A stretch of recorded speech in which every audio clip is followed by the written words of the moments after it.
This week on Music Worth Buying, we're going to be looking at the self-titled debut by the Shelters. And Good Times from the Monkees.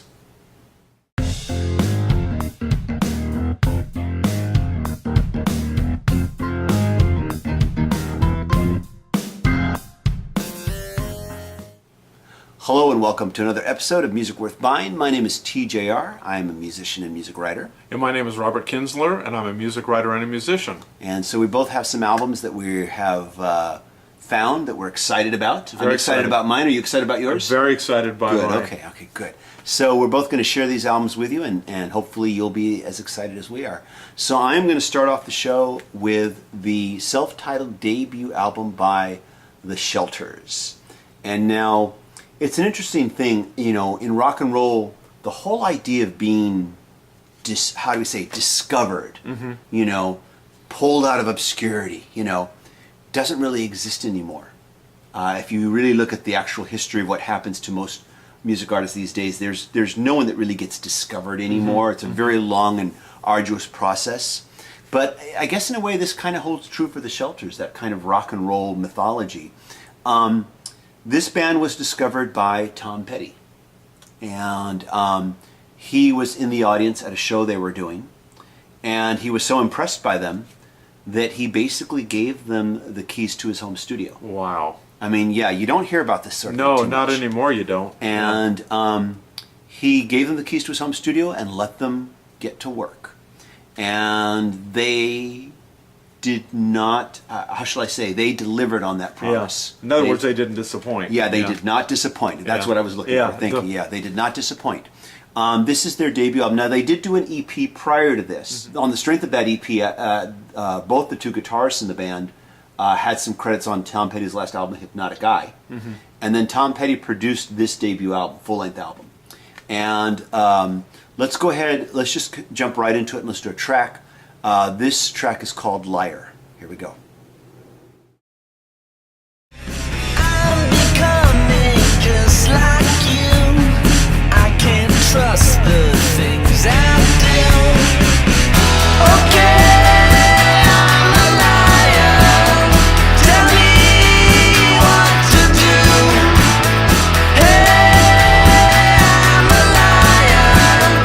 Yeah, And that's a little bit of Liar that we just heard from the Shelters. You know, who immediately came to mind a little bit for me, actually, I know you said Tom Petty produced it and stuff, but actually a little bit of early Cheap Trick. Really? Yeah, a little bit. Oh, and okay. I know that's not who you initially told me, but that's kind of what I thought of. Not identical, you know, sounds very original, but they tap into, I think, a little bit of the power pop jangly thing, but also, you know, it's kind of a little bit of melancholy, a little bit of, you know, kind of just, you know, kind of an evocative kind of mood to it. This song has a very kind of dark tone to it. Now that you've said that, I can see some of the darker Cheap Trick songs the that you first might be album off referring their to. debut a little bit, or something like I kind of hear some of that. Now, as a whole, when I describe this album, I would say I would say the comparisons to, say, the jangly guitar 60s sound of the Byrds is as apt as some of the darker aspects of the Smithereens. You know. Yeah, and they had that definitely that darkness to them with you know, the jangliness too, you know, like you're talking about. Now, when we get to the next track that we'll get to in a moment here, I think you'll hear more of that jangly 60s sound with the next track I'm going to play. This is perhaps more the darker, heavier, even a slight metal influence, which which goes back to the Cheap Trick being having a slight heavier rock sound to it. Now, since it's a debut album, I feel obligated to mention the band's names. The band is Chase Simpson and Josh Jove on guitar, dual guitar, dual vocals, and drummer Sebastian Barris, and bassist Jacob Pillow.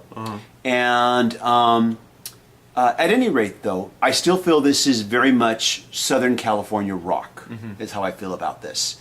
And also, but mostly, it's just really solid songwriting with really catchy hooks, or as Tom Petty would say, don't bore us, get to the chorus. If you've ever seen that documentary that Martin Scorsese directed. Don't bore us, get to the chorus. And and just catchy hooks that will make you want to keep coming back for more. Now, packaging-wise, this comes in a mini gatefold, mini vinyl gatefold here, front and back. I like the cover a lot. The songs' titles are included in the cover here with appropriate artwork. I rather like that. And interior, we have the photos of the band. We have just some portrait photos. Reminds me a little bit of the White Album portrait photos. And inside there's not really a booklet, just a brief little insert, just a photo on the outside, and then just mainly the credits on the inside. No lyrics, unfortunately. But there you have it. But I do like this cover quite a bit. I do really like this cover, I have to say. So I'm going to play another track for you here. And this is kind of the single off the album. It's called Rebel Heart. Here we go. Nothing I can do. I'm left without a clue. She sees it all in black and white or blue. She's got a rebel heart. One day she's gonna fight. She's got a rebel heart. And that's the Shelters again, a little bit of Rebel Heart, and this one is very different, which is good than the first song, Yeah. and definitely has a jangle sound that you were 60s talking about, like jangle, the yeah. bird, that 60s jangles, like the people think of the Birds or the Turtles or whatever, and just really nice vibe, and also remind me a little bit of the Shins too, which is a compliment, but but I really like it. I mean, I hear and like you heard a little Smithereens, I heard a little bit of the Shins. It's like it evokes certain maybe artists we've heard, but I think they do have their own sound, and the songs are good, which is, to me, it's always about the songs. If you have a great song, who cares if it reminds you of somebody else, because then that song is unique and makes you feel a certain way. Exactly, and that's kind of what every critical review I've read, they've all said, yeah, I can hear this harkening back to different time periods, but at the end of the day, they've got their own sound. You hear the influences, but they've got their own sound. And like I said, for me, the main thing is just how catchy the hooks are. You know, how likable the songs are, and that makes me just want to keep coming back and listening to it more, which this album definitely does. So it's a very strong debut, and hopefully there'll be more great things to come from the Shelters. Great. Well, thanks for bringing the Yeah, Shelters my in. pleasure. I definitely want to hear it. Now, I've brought in the Monkees' Good Times. Now, this is the Monkees' first new album, and I think in about 20 years or so. I don't know the exact date of their last album, but I do see it as a return to form. It's very different because all four Monkees are on it. I don't know if there's any tracks where all four of them are on the same track. You know, they some of them are some of the tracks that, like one of the tracks that we think we're going to hear, I think it actually only features Michael Nesmith. So there's been a little bit of a cutting and a pasting, putting it together, but the overall feel of it is like a Monkees album. Okay, wait a minute, I got to interrupt you. How are all four of them on it now? Well, Davy Jones, I think they used an older track that he had never finished. I'm not sure, maybe if it was on something else, but they've brought that back, and then I think other people have completed it. Davy Jones sadly died, what's it been, 3 or 4 years ago, and very, very sad. But the other Monkees are, originally when the press release came out, there was no mention of Michael Nesmith, but he is on it. Matter of fact, we're going to feature one of the songs where he's the lead vocalist, and I do like this album a lot. I mean, some of the songs are just outstanding. They're as good as anything that they did on Headquarters or the soundtrack of Head or anything, and I think some of the other ones, you know, they've brought back some of, like Neil Diamond has written one of the songs here. But the first song, you know, let's talk about it a little more, but let's play one of the, there's a song in it, and I think it's got the most traction. I've heard this one on the radio. It's called She Makes Me Laugh, and let's listen to a little bit and then talk about that one. Okay, sure. And then I want to get your feedback on it too. Absolutely. She makes me laugh. She makes me smile.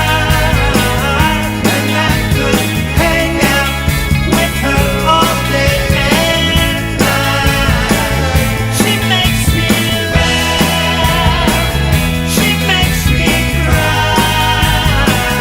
And I would like to be with. Okay, now I'll be honest. I did hear this album once, maybe 1.5 times. I'm not sure when it came out. It was a little while ago. And my overall feeling, I liked a few elements of the album, one or two, some elements here and there, but overall I was not getting into it. And listening to this song again now, I don't care for the verse, to be honest. The chorus is stronger than the verse, thankfully, at least. I kind of felt like the album itself for me, got a little too cheesy, in my opinion. I just felt like it got, and I know the Monkees, some of their, like, I mean, I like Davy Jones saying, I keep wanting to say Daydream Believer. But Daydream Believer. That is, yeah. that yeah, is the title. Daydream Okay, Believer, Daydream Believer. Like, I really like that song. I really like that song. I mean, people say it's cheesy, and I mean, it's like, and I like the Carpenters a great deal too. And sometimes you can't get more cheesier than that. Yeah, right. But for some reason, with this album, I felt like it just ventured a little too far into cheese, to a point where it's like I was just like, ugh, I wasn't like. So you didn't get the bright, sunny, to me it's like an album for the summer, and I know we're in the midst of a very hot summer here in Southern California. Right now as we're shooting this, it's like 90-something degrees outside. Oh, we've just our got started studio, here. yeah. We're just barely getting started with summer here. Yeah, it's going to get a lot hotter. A lot hotter. But for me, because the Monkees, because they started out, and I know I've said this on a previous episode, these were four guys that auditioned to be on a television show as actors playing a band. Yeah. And then the fact is they kind of became a real band, which is pretty amazing. I mean, a couple of them, Peter Tork was a very good musician. Michael Nesmith had written different drum, for the Stone Ponies or whatever. So he was obviously had credentials as a musician. But they came together, and then what's amazing is by their third album, Headquarters, they basically were playing the instruments. Yeah. And what's neat about this album is actually they've kind of come full circle rather than try to do everything themselves, like this song. Actually, it was written by the lead singer of Weezer, Rivers Cuomo. He wrote the song. Yeah. And then one of my other favorite, and the album was produced by Adam Schlesinger of Fountains of Wayne, and he has very solid power pop credentials, obviously. And the next song we're going to hear is written by two illustrious, musicians. So it was a thing like fans of the Monkees came together and wanted to be part of it, which is kind of what the Monkees always were. They were, people like Neil Diamond or Carole King would write songs for them. Yeah. They've had a different story and a different career path than any other group in history, kind of, so to speak, really. Yeah, and a lot of young bands, I don't know if I should say young bands, but a lot of newer bands kind of didn't a lot of new bands collaborate on a lot of the songs on this album? Well, yeah. Some are written, or the members of the Monkees have co-written them. But like the next song we're going to hear, actually, although Michael Nesmith is known as a very solid songwriter in his own right, he actually does it, and we'll talk about that. But he wrote this next song, and it was actually written. I'll have to look at the thing, but it was not written by him. But that's kind of the neat thing about this. So there are some different styles on here because they are different songwriters. But overall, it does kind of have the feel of a very good Monkees album. I think it might be their best album since Headquarters back in the '60s. But and I know I like Headquarters. Yeah, by the way, which I love have a copy of it. I like the album. Yeah. I like Head, the soundtrack to the movie. Too. Yeah. I like that movie an awful lot too. Yeah, I do too. And I think the Monkees have always been better, and I think time has proven that they're always a better band than they were given credit for, because they are different. Like I said, they didn't start out like the Beatles. They didn't start out like the Rolling Stones. Their career is very different, but that doesn't mean there's anything wrong with it. It was just different, And Mickey Dolenz, who you just heard here, I still consider him one of the great singers from the '60s. He's got a great far. voice, and also I should mention here, even though I've kind of been dissing on this album bit, when you talked about they didn't start as a band. And you had two guys that were musicians when they started. Mickey Dolenz was, I don't know if he was a musician when he started. He was. He played guitar, actually. He played guitar. What amazes me is that he became a drummer and also became, he was singing vocals on their albums first. Then when they had to play live, he had to learn how to play drums, and he had to learn how to play drums and sing. And he did all that. Playing guitar and singing is hard enough. Playing drums and singing is a totally different thing. Yeah. And to me, I've always been very impressed with the fact that he not only became the drummer, but then he had to learn how to sing while he was playing the drums. I was always very impressed with that, and that he had to do it as quickly as he did. Yeah, exactly, because they basically went on their first tour, like the year they got together. It is crazy when you think about it. Whereas the Beatles and some of these other bands had years to work it out in clubs and stuff. Playing and then 5 or 6 nights a week. They were all of a sudden huge, and their story is very different. Yeah. But I do really like this album, and if it is the band's swan song, I think it's a very strong album to go out of, and I appreciate what you're saying. I can understand why.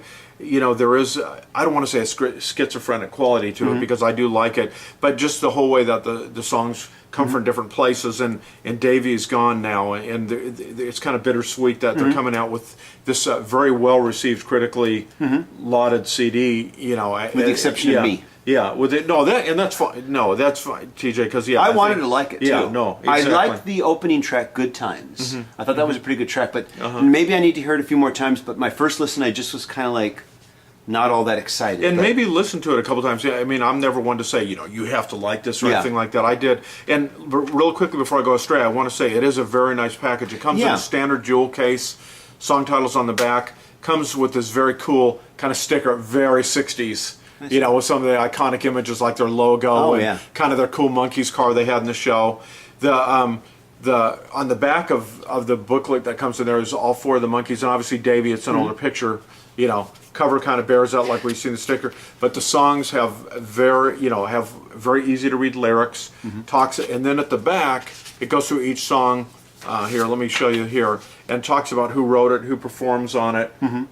So you know what Monkees are singing, which one of the members of the band was involved in it, which ones perhaps weren't, and it is really, they've done a very, very good job. Very colorful and. I'll admit, I like the packaging. Yeah, of that packaging booklet. is just wonderful, and I think it captures, like I said, kind of it's like a nice way to kind of celebrate the Monkees' legacy, and I know.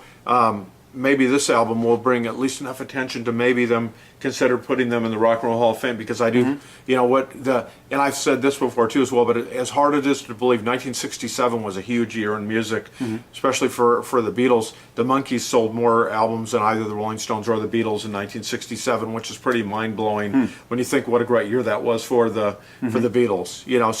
So they are, they and their music has lasted. Songs like Pleasant Valley Sunday and some of these other great songs that they've had, have definitely stood the test of time, I think. Yes, although I will be the cynical one here, and I will be the devil's advocate here and say it helps that you have a major TV show that that people then kept alive in reruns. Right, exactly. Like a Star Trek, Yeah, that type of thing, yeah. where the show has this long time Right, following, it and does. it helps that you have a And TV it's show to help reintroduced, that.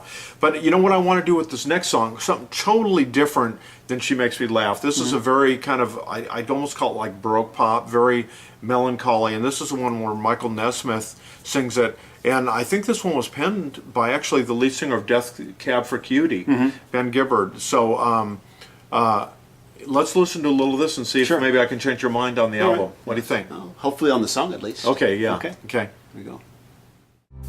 Me and Magdalena, we're driving south through Monterey.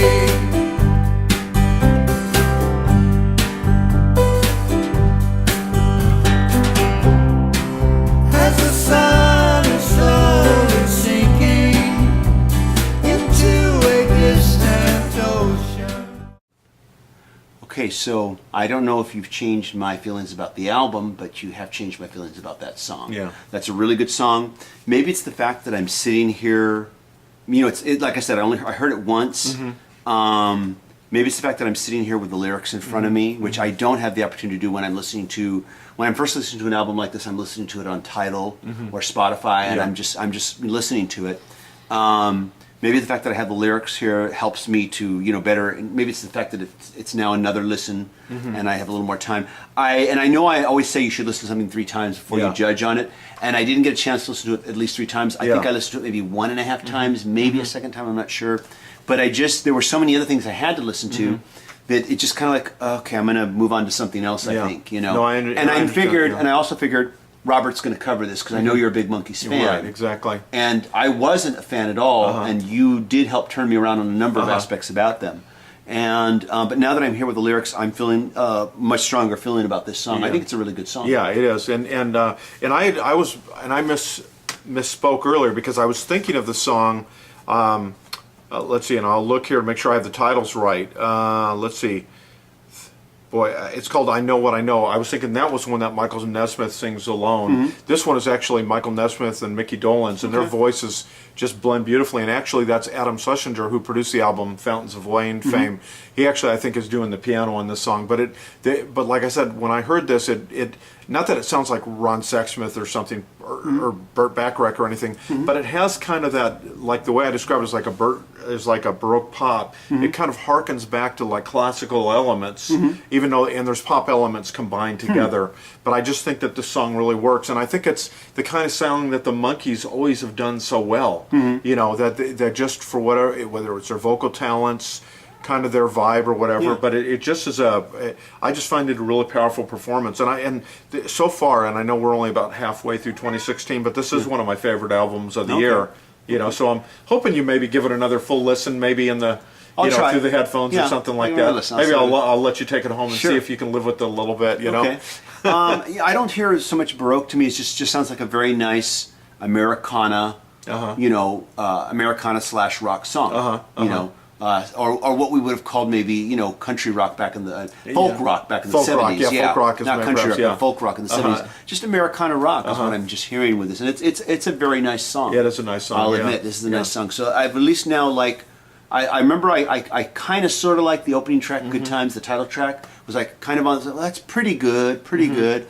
But now I actually do like I kind of say I like a track off this album. So one song down. Yeah, there you go.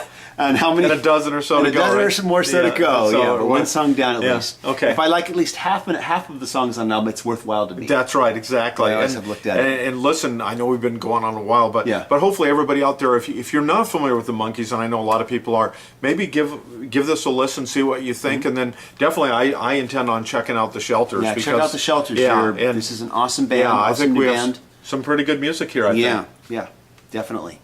And till next time, my name's TJR, and you can check out my music at tjrmusic.com and my YouTube channel, which is youtube.com/TJR the original. And my name is Robert Kinsler, and of course you can check out my stuff here at musicworthbuying.com, at ocregister.com, and at desertstarweekly.com as well. Right on. We'll see you next time. See you, everybody. Bye.